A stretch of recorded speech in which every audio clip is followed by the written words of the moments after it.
هنا بيبدأ في الغابة مع نمرين ومعاهم أشبالهم وهما بيلعبوا، واللي بيكون واضح عليهم إنهم أشقياء جدا. وبتنزل الأشبال للمية وبيعدوا للبر التاني وبيبعدوا عن الأب والأم. وبتفضل الأشبال تلعب في الغابة وبيجروا ورا بعض لحد ما بيلاقوا راكون صغير وبيجروا وراه عشان يلعبوا معاه، بس بيخاف منهم الراكون وبيدخل بسرعة على جحره. وبتخرج أم الراكون من الجحر وبيخاف الشبل الصغير وبيطلع فوق الشجرة، وبيسمعوا أخوه بيجي بسرعة بيقف قدام أم الراكون اللي بتخاف منه وبتدخل جحرها. وبيخاف الشبل الصغير إنه ينزل من على الشجرة بس بيقع على رجله وبتتصاب. وفي الوقت ده بتكون الأم قلقت على أشبالها اللي اختفوا من قدامها وبتجري تدور عليهم. تشوف أولادها واللي بيكون فيهم واحد مصاب وبتاخدهم وبترجع بيهم. في اليوم التاني بيكون في مجموعة من الصيادين في الغابة وبيشوفهم النمر من مكان عالي وهم ماشيين. وبتكون الصيادين بتدور على تماثيل في الغابة علشان ياخدوهم ويبيعوهم. وبيشم الكلب اللي مع الصيادين ريحة النمر، فبينبح عليه وبياخد مايكل باقي الصيادين والأسلحة وبيجروا ناحية النمر. وبتسمع الأم الأصوات وبتخاف على أولادها وبتاخد واحد فيهم وبتهرب بيه وبتضطر إنها تسيب التاني لأنها ما تقدرش تشيل الاتنين. وما بيعرفش الشبل التاني إنه يروح ورا أمه لأن المكان بيكون عالي عليه. وبتوصل الصيادين لمكان الشبل الصغير، لكن قبل ما يقربوا منه بيظهر الأب وبيهجم عليهم وبيصوب عليه مايكل وبيضربه بالنار. وبياخدوا الصيادين النمر ومعاه الشبل الصغير وبيرجعوا المكان المخيم بتاعهم. وفي الوقت ده بتكون الصيادين جمعت التماثيل من الغابة وبياخدوهم وبيرجعوا للقرية. بيقابلهم زعيم القبيلة وبيشكر مايكل إنه قضى على النمر وخلصهم منه. تاني يوم بيجي زعيم القبيلة شخص بيشتري منه الشبل الصغير وبياخده في عربية وبيمشي. في اليوم التاني بيوصل رئيس الشرطة بيروح لمايكل وبيرحب بيه وبيتفق معاه إنهم هياخدوا التماثيل ويسيبوه. وفي نفس الوقت ده بتكون الأم في الغابة ومعاها الشبل التاني اللي بيكون بيلعب حواليها لحد ما بيروح لشبكة، وبتتحشر راسه جواها وبيرن الجرس وبيسمعهم الصيادين وبيجروا عليهم. بتاخد الأم شبلها الصغير وبتهرب بسرعة بس بتقع في فخ عامله الصيادين. وبيفشل الشبل الصغير إنه يساعدها، فبيقرر إنه ينزل لها ويستنى معاها. تاني يوم بيوصل عمدة البلدة علشان يصطاد النمر اللي حبسوه لأنه بيحب الصيد. وبتفتح الصيادين القفص وبتخرج منه الأنثى النمر ومعاها الشبل الصغير. وبتخاف الأم على ابنها فبتاخده وبتخبيه في جحر بعيد عن عينين الصيادين. بيشوف العمدة الأم وبيصوب عليها وبيحيي الكل إنه قدر يسيبها، بس المفاجأة أول ما بيقرب العمدة من الأنثى علشان يتصور معاها بتكون لسه عايشة والإصابة جت في ودنها وبتقوم وبتهرب من قدامهم. بعدها بيودع رئيس الشرطة العمدة. نفس اللحظة دي بتكتشف مليكة إن ابنها ماكس مش موجود، واللي بيكون وصل لمكان الشبل الصغير وبيخرجه من الجحر وبيلعب معاه. وبياخد ماكس الشبل وبيروح بيه على البيت وبيدخل بيه على اوضته وبيلعب معاه.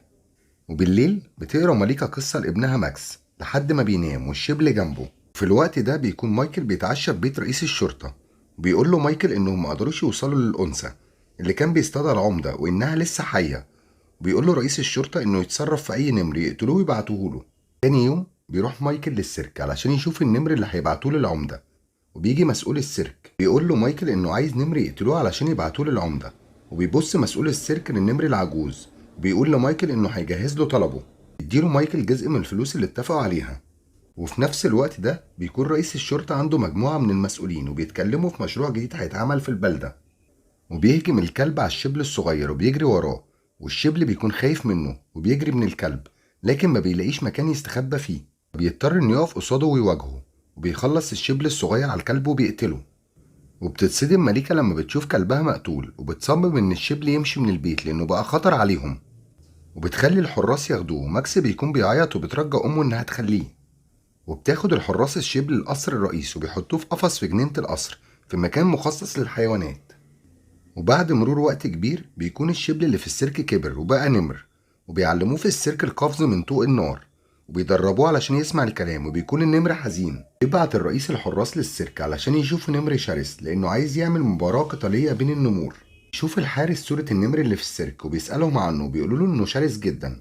وفي الوقت ده بيكون الرئيس في القصر موجود قدام قفص النمر اللي في قصره، وبيكلم الرئيس النمر وبيقول له إنه هيشارك في مباراة قتالية واللي لازم يكون شجاع ويقاتل ببسالة ويفوز في المباراة. يجي يوم المهرجان وبيهجم نمر الرئيس عليه وبيضربه لحد ما بيوقعه على الأرض لأنه بيكون خايف وأضعف منه. بيبص نمر الرئيس في عين نمر السيرك وهو واقع على الأرض وبيفتكر نظرة الخوف اللي كانت في عين أخوه هما صغيرين. وهنا بيعرف إنه أخوه، وبيقوم نمر السيرك من على الأرض وبيلعبوا مع بعض زي زمان. وبيخرج النمرين من الباب المفتوح وبيهربوا سوا. وبيعمل النمرين فوضى في البلدة وبيدخلوا للبيوت وبيهاجموا الناس. بيكلم رئيس الشرطة مايكل عشان يساعدهم ويقبض على النمرين. وتاني يوم بتكون النمور رجعوا للمكان اللي كانوا عايشين فيه زمان مع أبوهم وأمهم. وفي نفس الوقت ده بيكونوا الصيادين في الغابة بيدوروا عليهم، وبيشوفهم الصيادين وبيولعوا حواليهم النار علشان يحاصروهم. نط نمر السيرك من النار زي ما اتعلم، وبيشجع أخوه بينط هو كمان وراه. وفي نفس الوقت ده بيكون ماكس دخل للغابة وبينده على النمر بتاعه اللي أخده منه الرئيس وهو صغير. بس المفاجأة إن بيكون النمر لسه فاكره وبيسمع صوته وبيروح له. وبيفرح ماكس إن النمر عارفه، وبيطلب من النمر إنه يستخبى في الغابة لأنهم بيدوروا عليه وهيقتلوه. وبيكون مايكل في اللحظة دي بيصوب على النمر وهيقتله، بس فجأة بيلاقي نمر السيرك صديقه واقف جنبه بيبص له، وبيخاف منه مايكل وبيسيب البندقية بالراحة. لكن النمر بيقرب منه وبيدور في جيوبه على الحلويات. يودع ماكس ومايكل الأخين. بعدها بتظهر الأنثى الأم وبتتجمع مع أولادها وبتعيش معاهم من تاني. ولحد هنا بيخلص فيلمنا. ما تنساش تنزل تشترك في القناة وتفعل زر الجرس، ونشوفكم الملخص الجاي.